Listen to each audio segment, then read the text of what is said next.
Why the government should not enact on gun control. Putting more restrictions on guns and trying to have more extensive background checks put into legislature won't work when the problem isn't how it is done, but the system itself. The government is trying to put into legislature gun control laws that won't work unless other things are done first. My purpose is to persuade you that the government should not pass legislature with gun laws that will only hinder law-abiding citizens' Second Amendment rights and not solve the actual problem. I'll be talking about how the government wants to put in place gun control policies and why they won't work. First, I will talk about what the government plans on putting in place for gun control. The right to bear arms is in the Constitution as our Second Amendment right. According to CNN's website, although it is not by much, majority of both Republican and Democratic parties back the banning of assault weapons and are pushing for this to pass Congress. According to the Washington Post website, back in 1994, Congress outlawed the sale of certain semi-automatic weapons and large-capacity magazines. Later, that ban expired in 2004. According to Newsweek, the president is proposing for school teachers to be armed with firearms.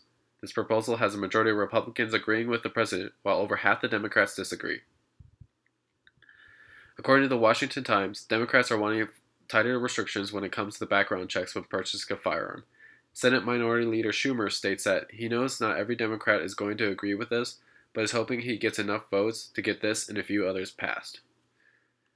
Now that I've talked about what the government wants to ban, second, I'll talk about why gun control policies won't work. On the screen is semi-automatic rifles that both Republican and Democratic parties want to ban. According to the Washington Post, though there was a decline in gun homicide rates when the ban of semi-automatic weapons and large-capacity magazines was put into place, it showed to have little to no effect. When the ban expired in 2004, those rates still continued to drop, proving it did do a small number to help, but it virtually had no effect since the rates still dropped after it was gone. The same website states that there was a federal funded study that showed that the ban of weapons and magazines was insignificant. People still found a way to get a hold of semi-automatic weapons through loopholes, showing that even if you ban weapons, there's still a way to get them. Just like drugs, people still find a way to get them, even though there's a tight restriction and enforcement on them. The website continues with that the point of the ban was to reduce mass shootings, even though it only makes up small portions of the crime. Though I agree with that these tragedies should never happen and should be prevented at all times, if people want to cause harm, they'll still find a way. There are also other factors that have to be looked at, like how are the weapons acquired. Even if the government bans semi-automatic weapons, if the weapon was acquired illegally and used in mass shooting, the ban has done nothing to prevent this. CNN.com states that putting a tighter restriction on background checks will prove to be pointless if nothing is done to change what is put into the systems to have the background checks done. The law prevents anybody with a mental illness the ability to purchase a firearm, as it should since the majority of active shooters and mass shootings have had mental health related issues involved. NICS is what is used to conduct the background checks. This system is strictly data-driven input system, which means it only holds information that was inputted there. This is the problem because it is reported that states failed to upload this information that would help prevent the mentally ill from receiving weapons, or there are privacy laws that are preventing this information to be inputted. Psychology Today states that arming teachers is a very controversial topic, mainly because there are too many factors and risks involved. Some problems brought up are the possibility of a teacher accidentally shooting a student, or a student getting hold of a weapon. How will the firearm and training be paid for?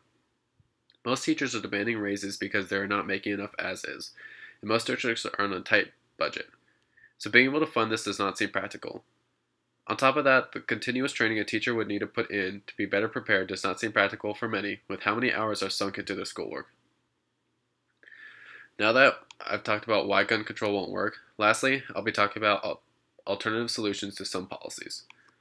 On the screen is a poll conducted by Washington Post that asked American people, do you think that mass shootings in this country are more a reflection of problems identifying and treating people with mental health problems or inadequate gun control laws? 57% of the people said it was mental health, and 28% of the people said it was inadequate gun control laws. Newsweek.com reports that about 60% of people are not happy with how President Trump wants to arm teachers. Instead of figuring out how to arm teachers, get them the training needed, and have people worried about if a student was to get a hold of a weapon, he should leave the teachers to focus on what they are there to do and have armed school police officers instead. Those officers would be trained and have a sole purpose of protecting the students and faculty members.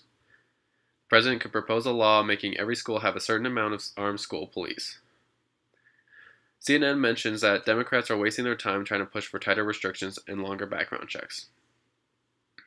Since there are states that either fail to upload information that would be needed to prevent mentally ill from purchasing weapons, or because there are privacy laws that prevent this information to be inputted, Democrats should instead vote to push for laws to be put in place that make it to where the state or healthcare providers have to upload information that pertains to if someone has mental health issues. The president should lift the existing privacy laws that prevent healthcare providers from inputting vital information. The Washington Post talks about Democrats pushing for Congress to pass legislation on a law that expired in 2004 that bans semi-automatic rifles and large-capacity magazines. Instead of Congress passing this again, Democrats should propose restrictions rather than just banning them. Some restrictions could be that there could be only a certain amount of semi-automatic rifles purchased within a set period of time, or have Congress pass a universal background check. That would mean all firearm sales, whether private or at a gun show, would have to go through a background check. In conclusion, I talked about what some of the government is trying to do for gun control, why those ideas won't work, and positive alternatives. Some restrictions that the government is trying to put in place on firearms infringes on the Second Amendment. A lot of those restrictions won't solve the problem. There are alternative solutions to some of the proposed laws that would satisfy both parties and solve the actual problem.